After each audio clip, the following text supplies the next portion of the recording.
Good morning. Last December, more than 13 years after our nation was attacked by al-Qaeda on 9/11, America's combat mission in Afghanistan came to a responsible end. That milestone was achieved thanks to the courage and the skill of our military, our intelligence, and civilian personnel. They served there with extraordinary skill and valor, and it's worth remembering especially the more than 2,200 American patriots who made the ultimate sacrifice in Afghanistan. I visited our troops in Afghanistan last year to thank them on behalf of a grateful nation. I told them they could take great pride in the progress that they helped achieve. They struck devastating blows against the al-Qaeda leadership in the tribal regions, delivered justice to Osama bin Laden, prevented terrorist attacks, and saved American lives.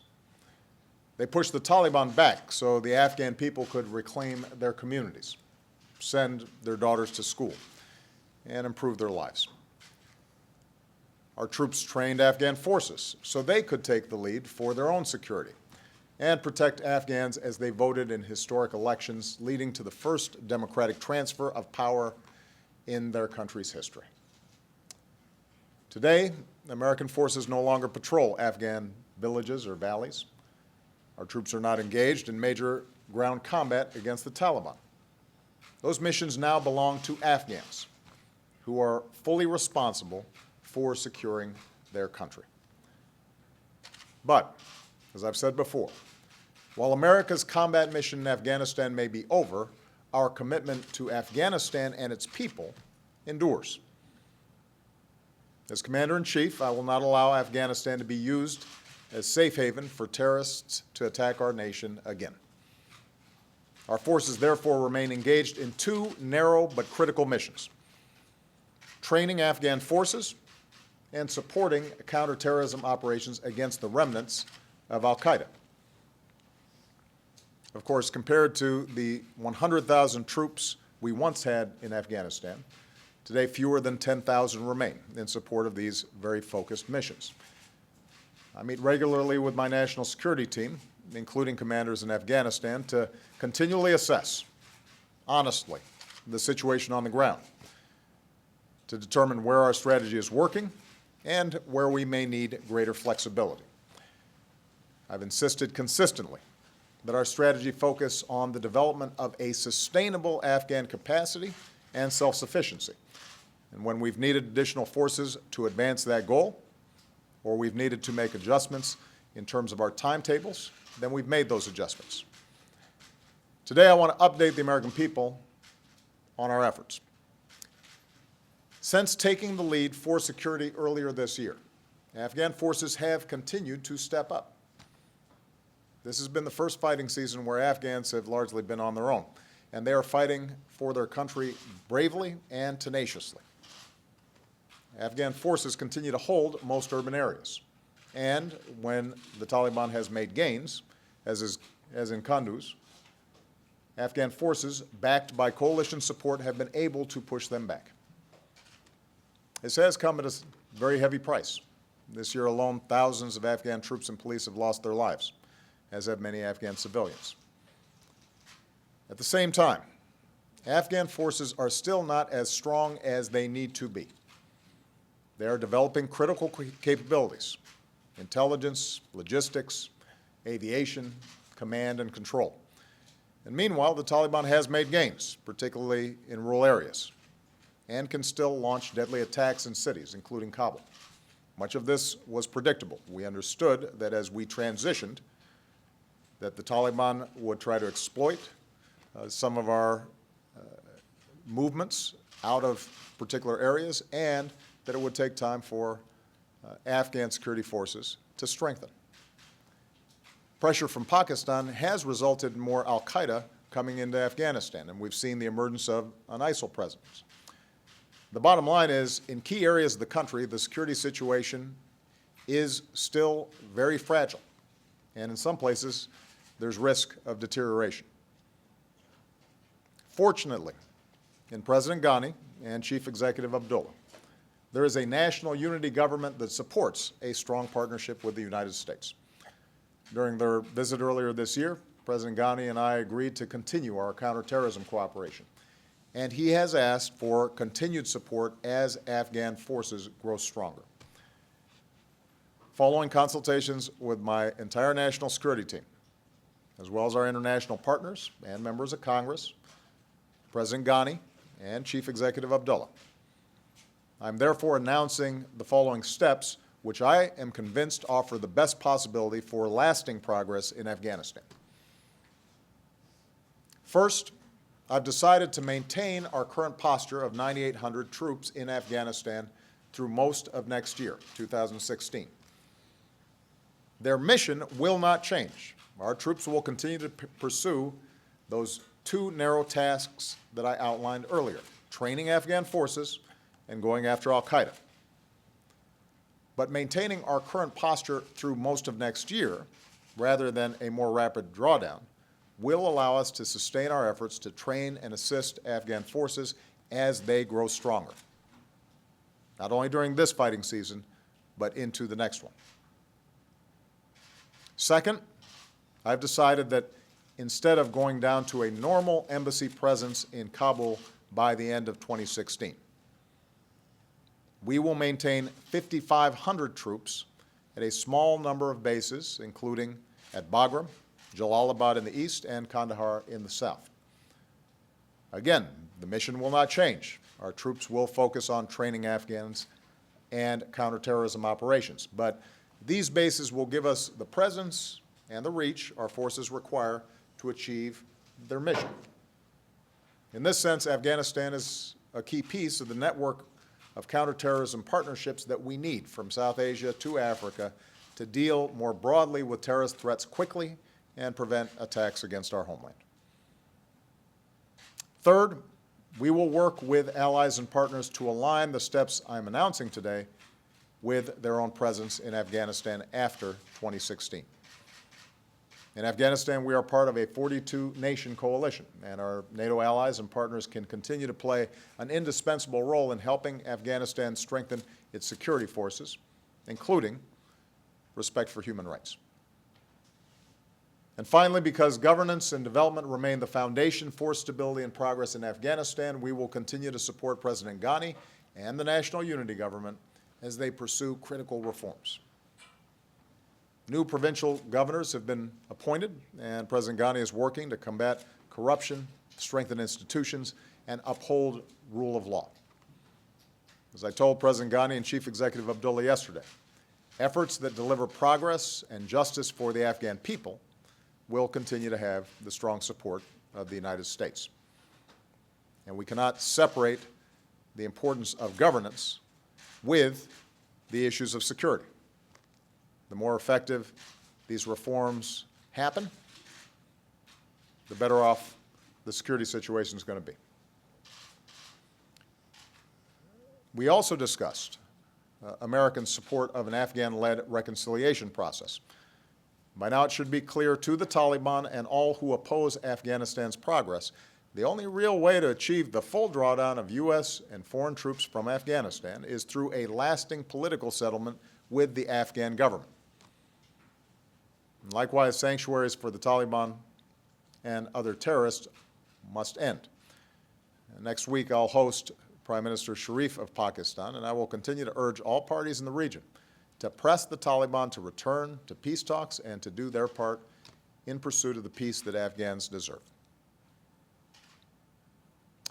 In closing, I want to speak directly to those whose lives are most directly affected by the decisions I'm announcing today, to the Afghan people who have suffered so much. Americans' commitment to you and to a secure, stable, and unified Afghanistan, that remains firm. Our two nations have forged a strategic partnership for the long term, and as you defend and build your country, today is a reminder that the United States keeps our commitments. And to our men and women in uniform, I know this means that some of you will rotate back into Afghanistan.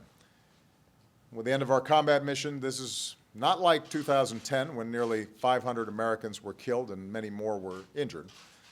But still, Afghanistan remains dangerous. 25 brave Americans have given their lives there this year. I do not send you into harm's way lightly. It's the most solemn decision that I make. I know the wages of war and the wounded warriors I visit in the hospital and in the grief of Gold Star families. But as your commander-in-chief, I believe this mission is vital to our national security interests in preventing terrorist attacks against our citizens and our nation. And to the American people, I know that many of you have grown weary of this conflict. As you are well aware, I do not support the idea of endless war, and I have repeatedly argued against marching into open-ended military conflicts that do not serve our core security interests.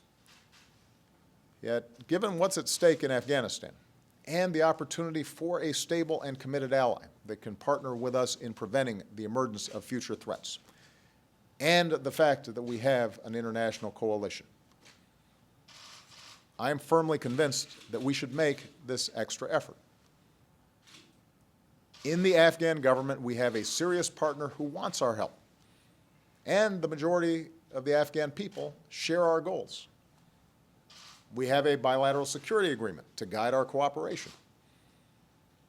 And every single day, Afghan forces are out there fighting and dying to protect their country. They're not looking for us to do it for them. I'm speaking of the Afghan Army cadet who grew up seeing bombings and attacks on innocent civilians, who said, "Because of this, I took the decision to join the Army to try and save innocent people's lives." Or the police officer training to defuse explosives. "I know it's dangerous work," he says, "but I've always had a dream of wearing the uniform of Afghanistan, serving my people and defending my country." Or the Afghan commando, a hardened veteran of many missions, who said, "If I start telling you the stories of my life, I might start crying." He serves, he said, because the faster we bring peace, the faster we can bring education, and the stronger our unity will grow. Only if these things happen will Afghanistan be able to stand up for itself. My fellow Americans, after so many years of war, Afghanistan will not be a perfect place.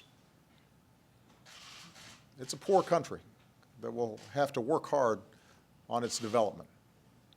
There will continue to be contested areas.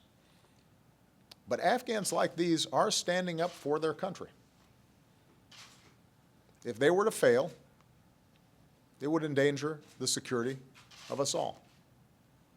And we've made an enormous investment in a stable Afghanistan. Afghans are making difficult but genuine progress. This modest but meaningful extension of our presence, while sticking to our current narrow missions, can make a real difference. It's the right thing to do. May God bless our troops and all who keep us safe, and may God continue to bless the United States of America. President, can you tell us how disappointing this decision is for you? Can you tell us how disappointing this decision is for you? This decision is not disappointing. Continually, my goal has been to make sure that we give every opportunity for Afghanistan to succeed while we're still making sure that we're meeting our core missions. And as I've continually said, my approach is to assess the situation on the ground, figure out what's working, figure out what's not working, make adjustments where necessary. This isn't the first time those adjustments have been made. This won't probably be the last. What I'm encouraged by is the fact that we have a government that is serious about trying to deliver security and the prospects of a better life for the Afghan people. We have a clear majority of the Afghans who want to partner with us and the international community to achieve those goals. We have a bilateral security arrangement that ensures that our troops can operate in ways that protect them while still achieving their mission. And we've always known that we had to maintain a counterterrorism operation in that region in order to tamp down any reemergence of active al-Qaeda networks or other networks that might do us harm. So this is consistent with the overall vision that we've had. And frankly, we anticipated, as we were drawing down troops, that there would be times where we might need to slow things down or fill gaps in Afghan capacity. And this is a reflection of that. And it's a dangerous area. So part of what we're constantly trying to balance is making sure that Afghans are out there, they're doing what they need to do, but that we are giving them a chance to succeed, and that we're making sure that our force posture in the area for conducting those narrow missions that we need to conduct, we can do so relatively safely. There are still risks involved, but force protection, the ability of our embassies to operate effectively, those things all factor in. And so we've got to constantly review these approaches. The important thing I want to emphasize, though, is that the nature of the mission has not changed, and the cessation of our combat role has not changed. Now, the 25 military and civilians who were killed last year, that always weighs on my mind, and 25 deaths or 25 too many, particularly for the families of the fallen. But understand, relative to what was involved when we were in an active combat role and actively engaged in war in Afghanistan, was a very different scenario. So here you have a situation where we have clarity about what our mission is. We've got a partner who wants to work with us. We're going to continually make adjustments to ensure that we give the best possibilities for success. And I suspect that we will continue to evaluate this going forward, as will the next president. And as conditions improve, we'll be in a position to make further adjustments. But I'm absolutely confident this is the right thing to do, and I'm not disappointed, because my view has always been, how do we achieve our goals while minimizing the strain and exposure on our men and women in uniform, and make sure that we are constantly encouraging and sending a message to the Afghan people. This is their country, and they've got to defend it. But we're going to be a steady partner for them. Okay? Thank you, everybody.